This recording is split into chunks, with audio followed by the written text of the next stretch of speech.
जो सलमान भाऊ करते हैं वो वैसा कोई कर नहीं सकता।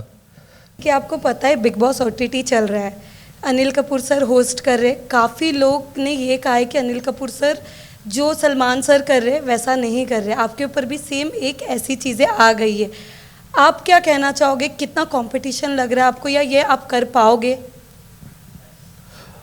वाह,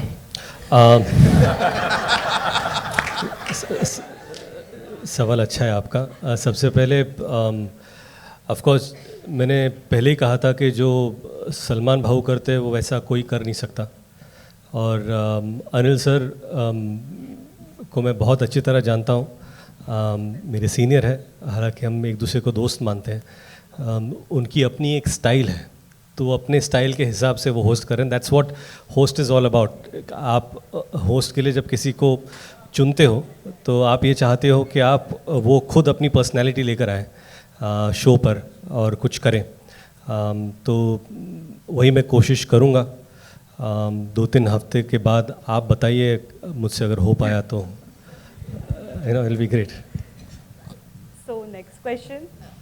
हाय, प्रथमेश इथून तुमच्या फ्री प्रेस जर्नलमधून माझा प्रश्न आहे रितेशला. रितेश, आत्ता कल्ला होणारच ही टॅगलाईन आहे शोची.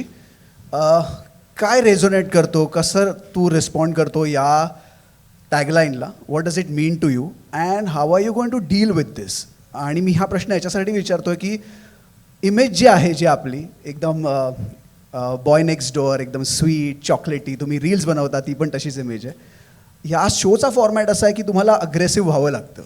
तर जर का कुठला कंटेस्टंट मिसबिहेव करत असेल तर ते अग्रेशन कुठून येणार? ते अग्रेशन लय भारी असणार, ते वेडमधून येणार, की तुम्ही एक विलन होणार तिथे? नाही, काय माहिती आहे का, विनाकारण अग्रेसिव्ह व्हायची माझी म्हणजे मनस्थिती नसतेच कधी. पण वेळ आली की ते तुम्हाला दिसेलच. आणि तुम्ही जर शो पाहाल तर सर्वप्रथम तुम्हालाच दिसेल ती. Hi Ritesh, this is Vaishnavi from CNBC. इथे समोर sorry, hi hello, how are you?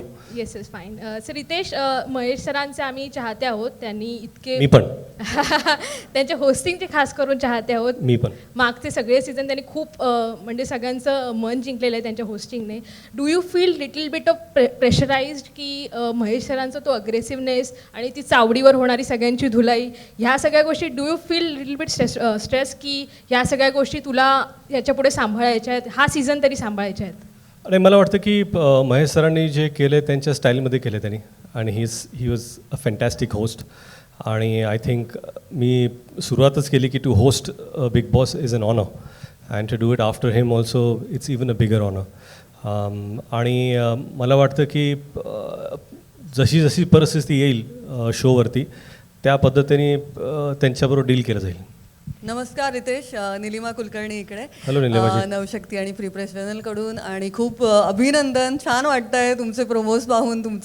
तुम्ही कसं कराल आम्ही खूप एक्सायटेड आहोत. पण मला एक विचारायचं आहे की मागचे जे सीझन होते त्यातला कोणता सीझन तुमचा फेवरेट होता, आणि तुमचे फेवरेट कॉन्टेस्टंट कोणी होते का आधीचे, ते आम्हाला नक्की ऐकायला आवडेल. लाईक खरं म्हणजे काय एवढे सीझन मी पाहिलेत ना, इवन हिंदीमध्ये मराठीमध्ये. तर मी झोपताना मला वाटतं की मराठीचे हिंदीमध्ये गेलेले आहेत आणि हिंदीचे मराठीमध्ये गेलेले आहेत. कुठला सीझन कधी कधी सगळे लाईन्स ब्लर होतात. आम्ही डिस्कस करणार ये हा त्या सीझनमध्ये नाही येत. मला वाटतं की आय एन्जॉयड शिव ठाकरे. मराठीमध्ये पण एन्जॉय केलं त्यांना, आणि मग हिंदीमध्ये पण एन्जॉय केलं. नमस्कार, मी सूरज खरटमल, रत्न मराठी मीडियामधून. इकडे जी. त्याने खूप छान प्रश्न विचारला. त्यालाच जोड प्रश्न माझा असा आहे, कारण रितेश देशमुख कोणालाही एकरी बोलत नाहीत कधी, ते आदरानेच बोलतात प्रत्येकाशी. सो जेव्हा एखादा कंटेस्टंट वायब्रंट होईल किंवा तो वायलेंट होईल, सो तेव्हा रितेश देशमुख त्याला आदरपूर्वकच बोलशील की अरे तुऱ्याच्या भाषेत बोलू शकतील? कोणाला जर झापायचं असेल तर आदरानेच झापेन मी.